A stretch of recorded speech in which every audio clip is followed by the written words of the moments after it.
How are you doing? How are you? Hello, how are things? Welcome to Tuesday. Welcome to a short week for some. It's not a bad morning out there. It's bright, lads, which is nice. It's the brightest. It's absolutely beautiful this morning. Yeah. When I walked out the door this morning, I thought I was late for work. It's like, it's way too bright. Yeah, it's getting to that point now where we won't know what the story is. Yeah, no, it's a lovely day. So the good news is it's going to be mainly dry today. A couple of kind of misty, drizzly bits and some kind of light passing showers in places. It should stay generally dry, cloudy though. And we'll see more rain by the evening, and then highs today of 12 or 13 degrees. How are you? I'm alright, yeah, not too bad. Yeah. I'm alright.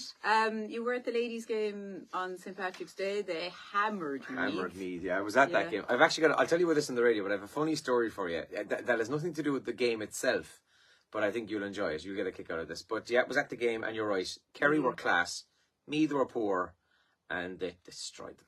Yeah. They were, do you know what? Really enjoyable game to watch from a Kerry perspective. Yeah, if you were a yeah. Meath fan, you'd just be like, Yeah, it was poor showing by them, right? Yeah. Let us know how your weekend was. What did you get up to? The parades, how were they?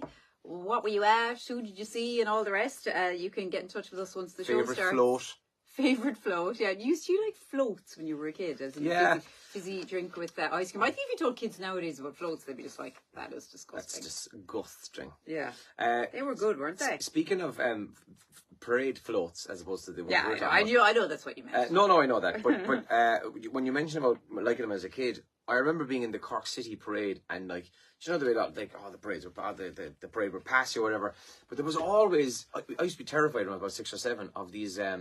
They were essentially giant leprechauns. Now, they were being held up by people under a sheet with a kind of stick thing. They come down into the crowd. Jesus Christ, they terrified me. I found them a bit scary Oh my too. God. Yeah.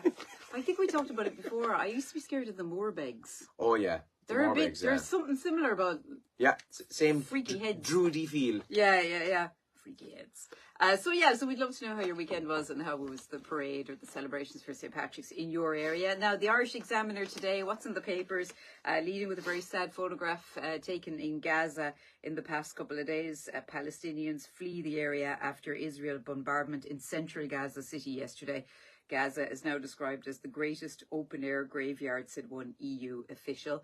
That's on the front page of the Irish Examiner. Carers are in the news as well today. Carers are set to receive a state contributory pension, and tax credits for stay-at-home parents are set to be improved under measures being worked on by the government, says the Irish Examiner today. And drug death in Cork prison could be linked to nitazene. Am I saying that right? Yeah, that sounds right. It's one of the new ones. It's a word I've heard before. Yeah, it's one of the new ones kind of that I'm reading about, but I'm not really sure how to say it. But anyway, drug-related death of an inmate in Cork City last week could be linked to the synthetic drug that is the subject of an ongoing HSE red alert in relation to drug taking in the country. So that's a worrying one on the front page of the Examiner this morning. The Times this morning has more on Gaza on the front page. Famine imminent in Gaza, the UN warns. The EU says that Israel is using starvation as a weapon, but Foreign Minister refutes the claim, and there's pictures there of more people who have been displaced from their homes, and plenty of them are children pictured on the front page there.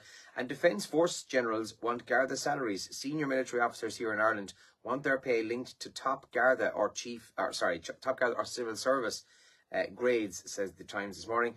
And the most complaints by passengers on Irish trains is drinking. That's also in the front page this morning. Drinking on trains is the top complaint to Irish Rail. You can read more about that in the Times today. I think it's one of those things, like obviously everybody wants to have the crack and everything, but if you're just on your way to work or something, there's just people hammered all around you, it is. Yeah, or, and you and I've done this, you're trying to do work on the train. I know it's not always possible, but...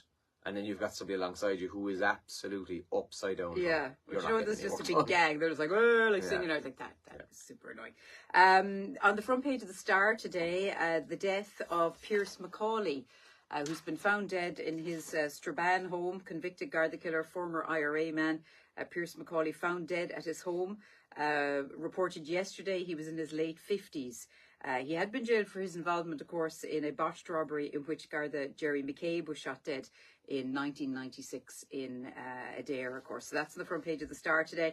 And then another story on the front page of the Star. Kenneth cold case murder arrest is the headline. The dad of Kenneth Featherston said he's speechless after a man was arrested yesterday on suspicion of his son's murder. That's on the front page of the Star today. The Mail then this morning has a couple of very interesting stories on the front page. The first is the main one. Hospital removes elderly patients at night.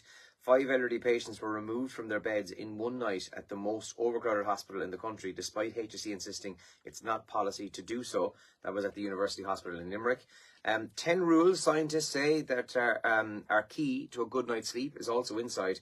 But my favourite story, which is also one of the top trends, is the exclusive photo. The world has been waiting to see smiling Kate out walking with William.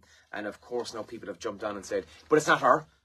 It's not her. It definitely looks like her, doesn't it? It looks like her. There's a video and people are like, so look, you can see it there, right? People have taken that, so that's from the video. They zoomed right in on her face. They're like, she's leaning weirdly to the left. It's definitely not her. She never not leans. even sure that that's even William. And, you know, I think at this stage, even if Kate Middleton was to walk out into a live BBC chat show, Graham Norton, tomorrow, people will go, not her. Sorry, it's not her. It's gotten beyond a joke at this stage. So, yeah, you'll see more of that everywhere today, actually, because it's on the front page of the papers. And every social media channel I opened this morning, there's a link to something. But I think we talked about it last week as well. As mad as people are about the story and just how annoying it is for famous people that they can't just get on with their lives. What a mess by the royal family. Total mess. Oh, disaster, yeah. Like they handled PR it. disaster. Yeah, PR disaster. They definitely need to be getting new PR people. But anyway, they handled it so poorly. Yeah. All they had to do was release a statement saying what was wrong with her. Yeah, that's fair. I'm yeah. sorry, and like everybody, I know everybody has a personal life and all the rest, but they wouldn't be dealing with this now had they done that. They don't have a personal life like we do, and I think you take that as part of the gig.